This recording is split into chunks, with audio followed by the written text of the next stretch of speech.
मालूम पड़ा ना।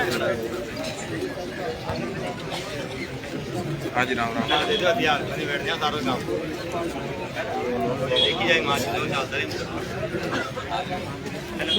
हाँ यार की मार दो।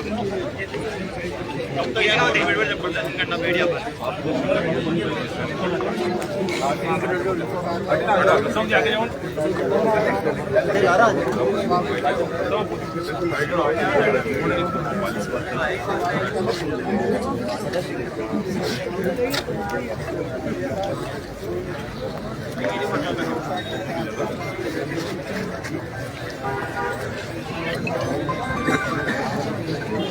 भैया जय भीम अरे बाबा जीतू भैया जय भीम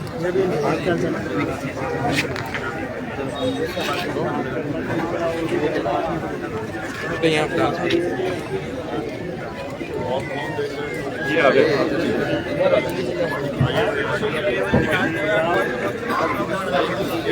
डिप्टी लेवल की आज चल रही है सरकार जी।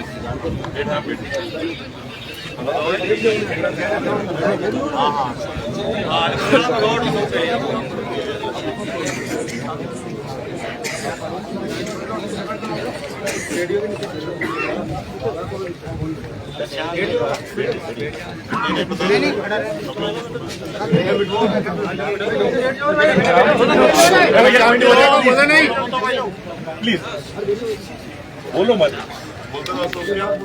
दिनांक 24/10 की ये घटना है जिसके अंदर हमारे जो नारायण जी बेगर हैं उनके खेत में नियमित रूप से कृषि कार्य करते हैं।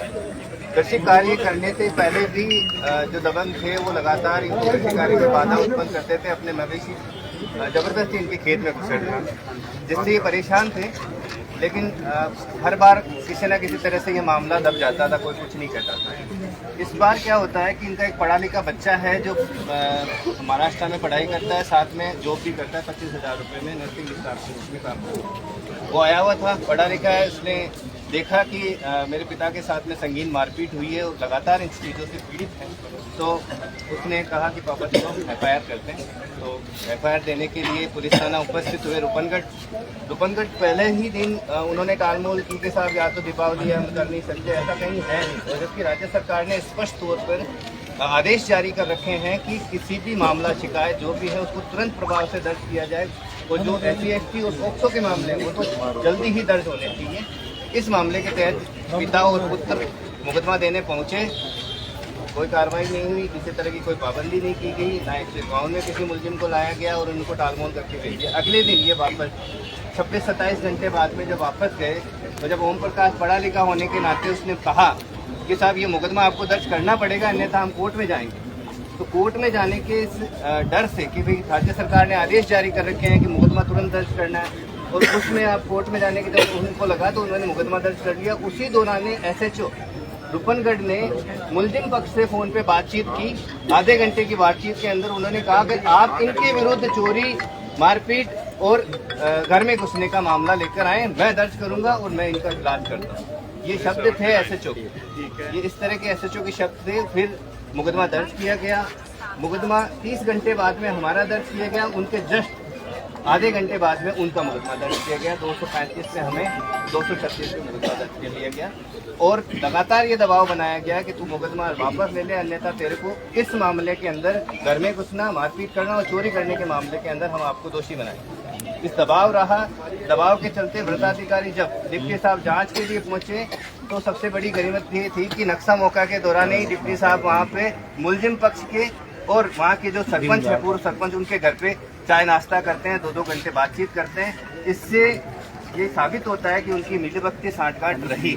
इसी से प्रताड़ित था ये लड़का कि बार बार जब ये व्यवस्थाएं देख रहा था तो उसे लगा कि ये मामला अब नहीं हो पा रहा है। तो अगले दिन जब व्रताधिकारी कार्यालय के अंदर किशनगढ़ बयान देने के लिए ये लड़का और इसके पिता और 2 मुलजिम जो अदर इनके मित्रों को जबरदस्ती फर्जी FIR में बनाए गए हैं, रवि और युगल किशोर, वो वहाँ पहुँचे किशनगढ़ किशनगढ़ पहुंचने के बाद में वहाँ के लोकल पदाधिकारी के कार्यालय के जो स्टाफ है वो भी ये कहते हैं तो मुकदमा उठा ले, अन्यथा तेरे को इस मामले में चालान कर देंगे, हम चोरी के मामले में तेरा चालान कर देंगे। जगह भी नाम लिखो। इससे ये इतना दबाव में हो गया कि ये इस बच्चे को कुछ नहीं सूझा कि जब पूरा प्रशासन मेरा साथ नहीं दे रहा है, सारी व्यवस्थाएं मेरे खिलाफ होती जा रही है, तो इस बच्चे के अंदर कुंठा आने लगी।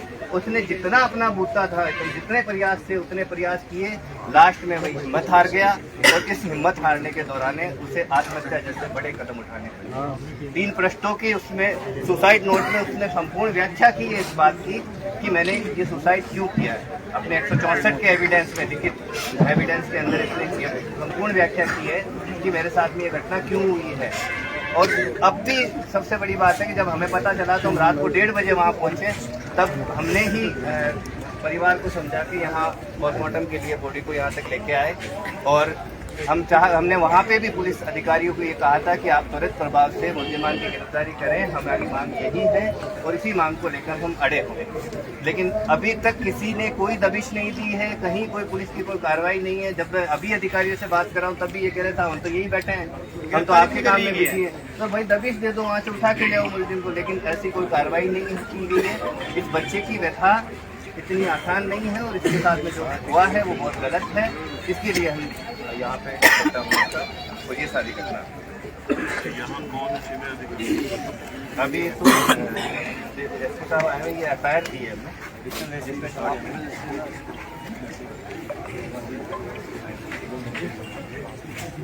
ये जो मुकदमा है ना अशोक जी, ये जो दर्ज हुआ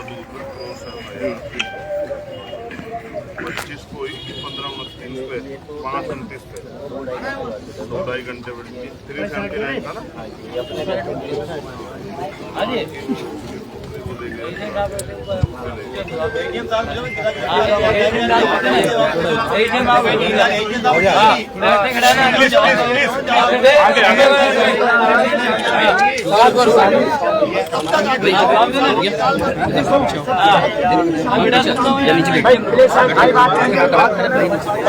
एकदम सारे शांति बनाए रखेंगे।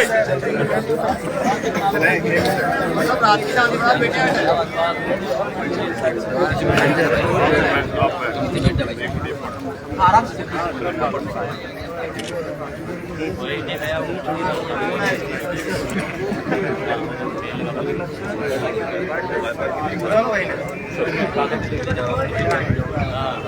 लेवल की जांच कराओ, कॉन्स्टेबल तरीका हूँ, बात नहीं कर आपको। अरे भाई शांति रखो थोड़ा, भाई साहब बात कर रहे हैं ना, फिर भाई साहब किस लिए आए?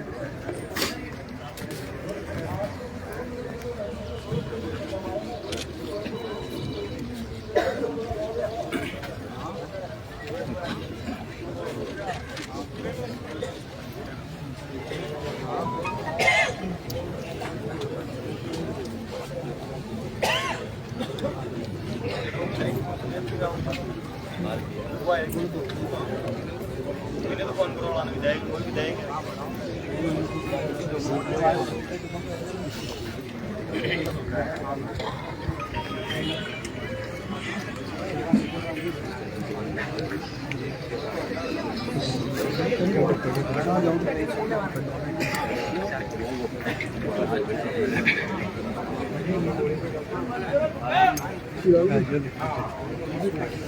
साहब आज भी दिए क्या?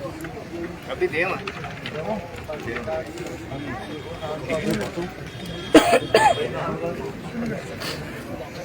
ज्ञापन जो मैंने कहा